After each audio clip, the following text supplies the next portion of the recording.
My sister always wanted my husband. I discovered his affair. Through a video online, I always felt it. The looks, the tension, the way my sister crossed lines she pretended not to see.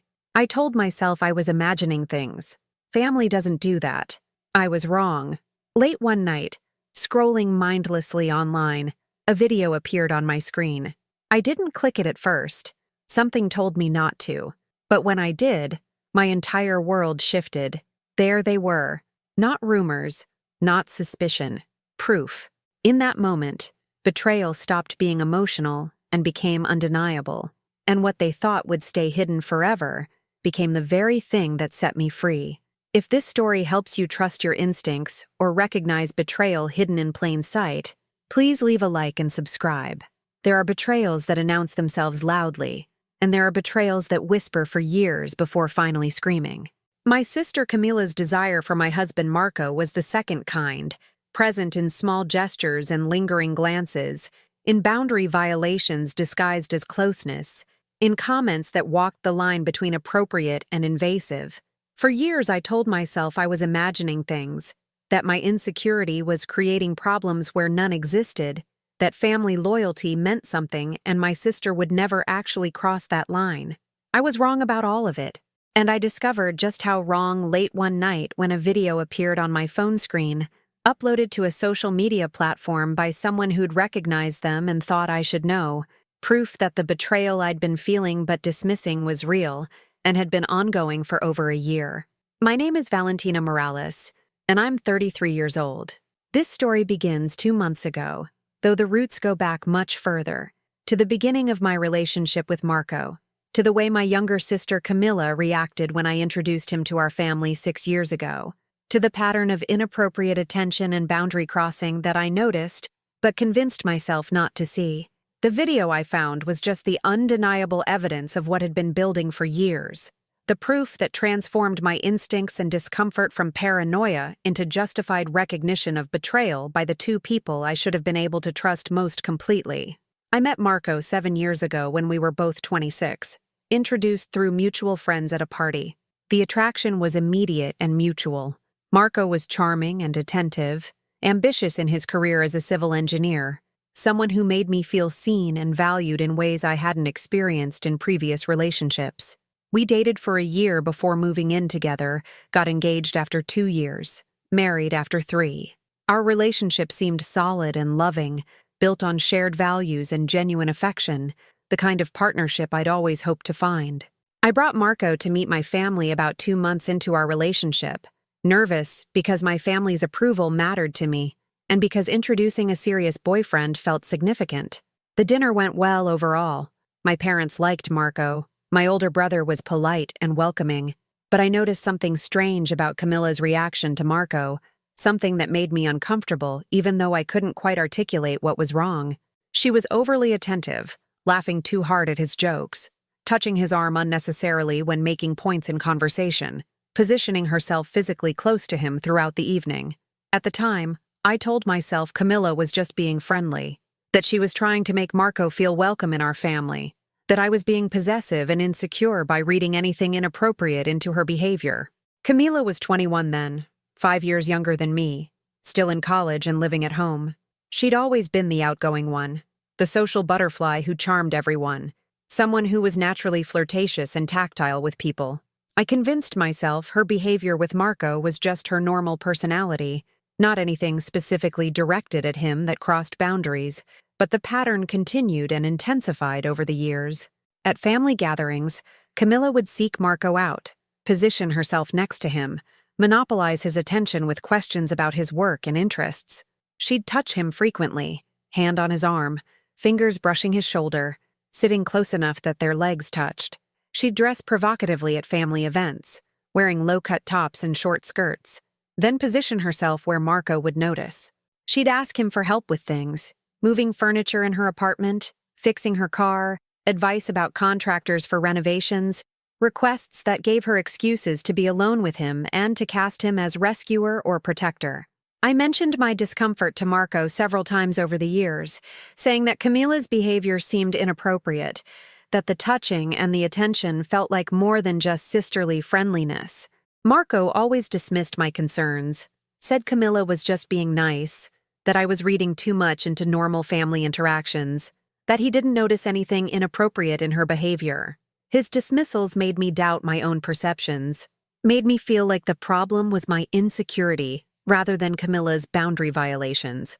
I also tried talking to Camilla directly a few times, gently suggesting she was being too familiar with Marco, that the touching and the private time together made me uncomfortable.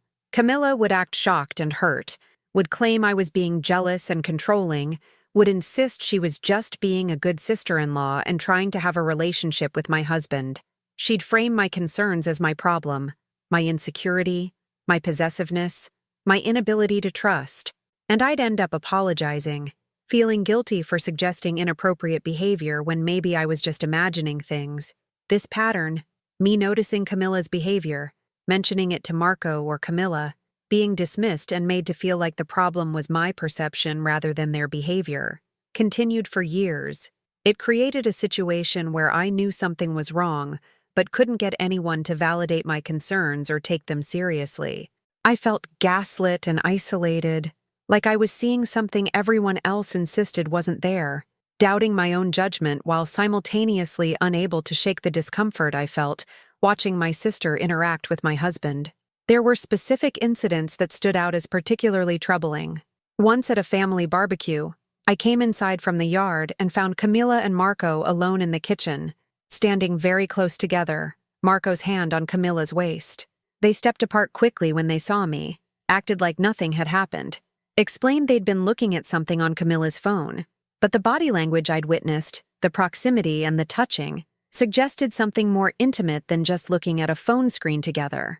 Another time, I found text messages on Marco's phone between him and Camilla, nothing explicitly sexual or romantic, but frequent communication that seemed excessive for in-laws, conversations about personal topics, exchanges that happened daily and that Marco had never mentioned to me. When I asked why he was texting my sister so much, Marco said they'd become friends, that it was nice to have someone in my family he could talk to easily, that I should be happy they got along well.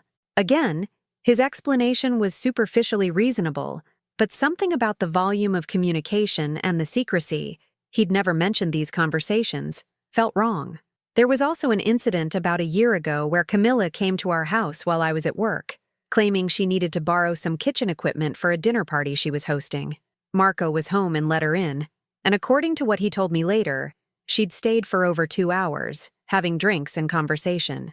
When I expressed discomfort that my sister had spent 2 hours alone in our home with my husband while I was at work, both Marco and Camilla acted like I was being ridiculous and controlling, like suggesting anything inappropriate could have happened was insulting to both of them.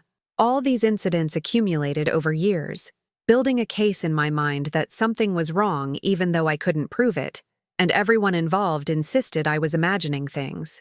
I felt increasingly anxious and paranoid, doubting my own perceptions while also unable to ignore my instincts. The tension was damaging my mental health and my relationships with both Marco and my family, creating distance and resentment that I didn't know how to address when the core problem, inappropriate behavior between my husband and my sister, was something everyone denied was happening. The discovery that would validate all my instincts and expose the affair happened 2 months ago, late on a Thursday night when I was scrolling through social media unable to sleep. A video appeared in my feed, posted by an acquaintance from college who I hadn't spoken to in years. The caption said, "Valentina Morales. I'm so sorry you're finding out this way, but I thought you should know. Saw this and recognized them. You deserve better." My heart started pounding before I even clicked the video, some instinct already knowing what I was about to see would be devastating. I almost didn't open it, almost just deleted it, and pretended I'd never seen the notification, preserving my ignorance and my illusions. But I couldn't not look. I had to know. The video was short, maybe 20 seconds, shot by someone at what looked like a bar or club, capturing people in the background without them being aware they were being filmed. There, clearly visible despite the dim lighting and the distance, were Marco and Camilla. They were dancing close, arms around each other, bodies pressed together in ways that were undeniably intimate rather than familial. As I watched, Marco leaned down and kissed Camilla, A long, deep kiss that she returned enthusiastically, their hands in each other's hair, completely absorbed in each other and oblivious to being filmed. I watched the video 3 times in succession, my mind struggling to process what I was seeing, to integrate this undeniable evidence with the denials I'd been hearing for years. This wasn't imagination or paranoia or misinterpreted innocent behavior. This was proof. Marco and Camilla were having an affair, had been intimate enough to be kissing passionately in public, comfortable enough with their relationship to display it openly in a social setting where anyone might see them. I felt physically sick, ran to the bathroom and dry heaved over the toilet, my body rejecting what my mind was being forced to accept. My husband and my sister. The betrayal was comprehensive, not just romantic infidelity, but violation of family bonds, destruction of the trust that should have protected our relationship from this particular harm. And the gaslighting? The years of being told I was imagining things, of being made to feel crazy and paranoid when my instincts were accurate, that was its own betrayal, a psychological manipulation that had made me doubt my own sanity. I didn't confront Marco immediately. It was past midnight, he was asleep, and I needed time to think, to decide how to handle this discovery, to move past the initial shock and devastation into something more strategic and controlled. I saved the video to my phone, took screenshots of the post and the comments, documented everything in case it was later deleted. Then I spent the rest of the night sitting in our living room, crying and thinking, trying to understand how long this had been going on and what I wanted to do about it. The next morning I called in sick to work, something I almost never did, needing the day to gather myself and make plans. When Marco left for work, I went through his phone more thoroughly than I'd ever done before, looking through messages and photos and apps, searching for evidence of the affair now that I knew it existed. What I found was extensive. The text message chain with Camilla that I'd noticed before actually contained deleted messages that were recoverable through backup files, messages that were explicitly sexual and romantic, clearly indicating an ongoing intimate relationship. The messages went back over a year, suggesting the affair had been sustained rather than recent development. They referenced times they'd been together, places they'd met, intimate details about their physical relationship. They also contained messages mocking me, comments about how I was paranoid and jealous, how I suspected everything but couldn't prove anything, how they had to be more careful after I'd mentioned concerns, but that I was easy to gaslight because I wanted to believe them. Reading my husband and my sister laughing about manipulating me, about making me doubt my own perceptions and feel guilty for having accurate instincts, was almost more painful than discovering the affair itself. I also found photos on Marco's phone, intimate pictures of Camilla, some partially clothed or suggestive, that she'd apparently sent him. There were photos of them together at places I didn't recognize, proof of dates and outings I'd known nothing about, documentation of a whole parallel relationship that had been happening alongside our marriage. The volume of evidence was overwhelming, made clear this wasn't a one-time mistake or brief lapse, but sustained systematic betrayal over more than a year. I hired a private investigator that same day, explaining my situation and asking for professional documentation of the affair to support divorce proceedings. The investigator said I already had substantial evidence, the video, the recovered text messages, the photos, but agreed to conduct a week of surveillance to provide additional documentation and timeline. What the investigator uncovered confirmed the affair was extensive and ongoing. Marco and Camilla were meeting approximately twice a week, alternating between hotels and Camilla's apartment, seeing each other regularly while both lying to me about their activities and whereabouts. Armed with all this evidence, I consulted with a divorce attorney about my rights and options. The attorney explained that while infidelity didn't affect property division in our no-fault state, it could impact other aspects of divorce and was relevant as evidence of deception. She recommended documenting everything thoroughly, which I'd already begun doing, and suggested I confront Marco when I was ready, but from a position of having already taken legal and financial protective steps. I spent a week preparing before I confronted Marco, using that time to get my affairs in order, to protect myself financially and legally, to move past the initial devastation into something more controlled and strategic. I opened a separate bank account and transferred half our joint savings into it, legally protecting my share. I consulted with an attorney and had initial divorce papers prepared. I gathered all evidence and documentation and stored copies in multiple secure locations. I told a few close friends what was happening, creating a support system of people who knew the truth and could help me through what was coming. I also decided to confront Camilla and Marco simultaneously, rather than giving them opportunity to coordinate stories or prepare defenses. I invited my entire family to dinner at my parents' house under the pretense of having important news to share, making sure both Marco and Camilla would be present. My parents and brother didn't know what I was planning, thought it was a normal family dinner, but I wanted witnesses and I wanted my family to see the truth about what Camilla and Marco had been doing. The dinner started normally. Casual conversation, catching up on everyone's lives, the comfortable family dynamic we'd always had. I waited until everyone had finished eating, until we were all sitting together in my parents' living room, before I said I had something to share with everyone. I found out recently that Marco and Camilla have been having an affair for over a year, I said calmly, my voice steady despite my racing heart. I have extensive evidence, text messages, photos, surveillance documentation, and a video that was posted online of them kissing at a bar. I pulled out my phone and showed the video to my shocked parents and brother, watching their faces as they saw what I'd seen, as the denial became impossible. The reaction was immediate and chaotic. My mother gasped and started crying.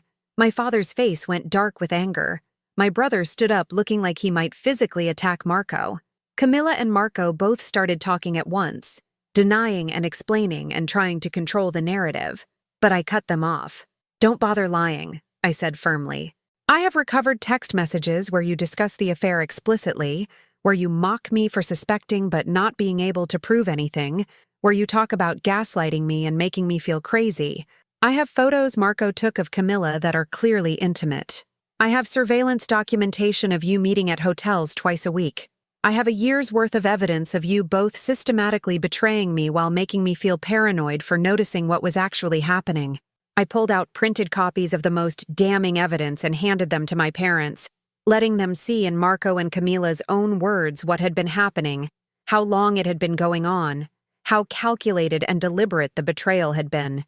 The evidence was undeniable, left no room for alternative explanations or minimizing, forced everyone to confront the truth about what Marco and Camilla had done. My father told Marco to leave their house immediately, his voice shaking with rage. My mother was sobbing, looking at Camilla with an expression of devastation and disbelief, unable to reconcile the daughter she'd raised with someone who would betray her own sister this way. My brother was trying to remain calm, but looked like he wanted to physically harm both Marco and Camilla, kept asking how they could do this, how they could be so cruel and selfish. Camilla tried to defend herself, saying she and Marco had fallen in love, that feelings weren't something they could control, that they hadn't meant to hurt me, but the connection between them was real and powerful. The audacity of framing their year-long affair as some kind of romantic inevitability, rather than calculated betrayal, infuriated everyone present. My mother told Camilla she was ashamed of her, that betraying your sister was unforgivable, that she'd raised her to have more integrity and loyalty than this. Marco tried a different approach, saying he was sorry, that the affair was a mistake, that he still loved me and wanted to save our marriage. But his apology was hollow after seeing the evidence of how he and Camilla had mocked me, how they'd deliberately gaslighted me to hide their affair, how sustained and intentional their betrayal had been. You don't accidentally have an affair for over a year, I said coldly. You don't accidentally systematically lie and manipulate your wife to hide your relationship with her sister. This wasn't a mistake. It was a choice you made repeatedly. Every time you saw her, every time you lied to me, every time you made me feel crazy for noticing what was actually happening. I told Marco I wanted a divorce, that I'd already consulted with an attorney and had papers prepared. I told my family I was done with Camilla, that she was no longer my sister, that I couldn't have a relationship with someone who'd betrayed me this thoroughly and deliberately. The family dinner ended in chaos and devastation, relationships ruptured beyond repair, the comfortable family dynamics we'd maintained for years destroyed by the exposure of Marco and Camilla's affair. The divorce took 8 months to finalize. Marco tried initially to contest it, to argue for reconciliation, but I was immovable. The affair with my sister was unforgivable, And the gaslighting, the deliberate manipulation that had made me doubt my own sanity, was its own betrayal that killed any remaining trust or affection. The divorce settlement divided our assets evenly since we had no children and relatively modest shared property. Marco moved out immediately, eventually moved in with Camilla, apparently deciding if the affair was exposed, they might as well make it public relationship. My relationship with Camilla never recovered, remains severed completely 2 years after the discovery. My parents were devastated by what she'd done, struggled with how to maintain relationship with a daughter who'd betrayed her sister so thoroughly. They didn't cut her off completely, but the relationship was severely damaged, strained by their disappointment and by the loyalty they felt toward me as the wronged party. Camilla's relationship with our brother also suffered. He was disgusted by what she'd done, refused to have contact with her for over a year. Marco and Camilla's relationship, built on betrayal and deception, eventually crumbled under the weight of family rejection and social judgment. They dated for about 14 months after the divorce, but the relationship was toxic and unstable, undermined by the circumstances of how it began and by the guilt and shame that accumulated once their affair was exposed. They broke up mutually, both apparently realizing that a relationship built on destroying my marriage couldn't transform into something healthy and sustainable. Last I heard, they're both single and regretful, having destroyed multiple relationships for an affair that didn't survive the transition to legitimate relationship. 2 years after discovering the video that exposed Marco and Camilla's affair, I'm 33 and rebuilding my life as a single woman. The betrayal was devastating. Not just the affair itself, but the gaslighting. The years of being made to feel paranoid and crazy when my instincts were accurate. The violation by both my husband and my sister of the trust that should have protected our relationships. The recovery has been long and difficult, required therapy to process the trauma and to rebuild my ability to trust my own perceptions after years of having them systematically undermined. But I'm stronger now, more confident in my instincts, less willing to dismiss my own observations when something feels wrong. Marco and Camilla's betrayal taught me painful but valuable lessons about trusting my intuition, even when others tell me I'm wrong, about the importance of believing myself when I notice patterns that trouble me, about refusing to gaslight myself in service of preserving relationships built on lies. The video that appeared on my phone that night, posted by an acquaintance who thought I deserved to know the truth, was the catalyst that transformed years of dismissed instincts into undeniable proof. It gave me the evidence I needed to stop doubting myself, to confront the betrayal directly, to end a marriage built on lies, and to sever a family relationship that had become toxic. The discovery was devastating, but it was also liberating. Finally knowing for certain, finally having proof that validated everything I'd been feeling but been told I was imagining. My name is Valentina Morales. I'm 33 years old and divorced after discovering through an online video that my husband and my sister had been having an affair for over a year. I'd felt something was wrong for years, noticed inappropriate behavior, expressed concerns, been systematically dismissed and made to feel paranoid. The video proved my instincts were right, exposed the gaslighting I'd been subjected to, gave me the evidence I needed to end both relationships and protect myself. What Marco and Camilla thought would stay hidden forever became the very thing that set me free from betrayal I'd been feeling, but couldn't prove. And that discovery, however painful, taught me to trust myself even when everyone else insists I'm wrong. Thank you for reading. If this story helped you trust your instincts or recognize betrayal disguised as your imagination, please like and subscribe.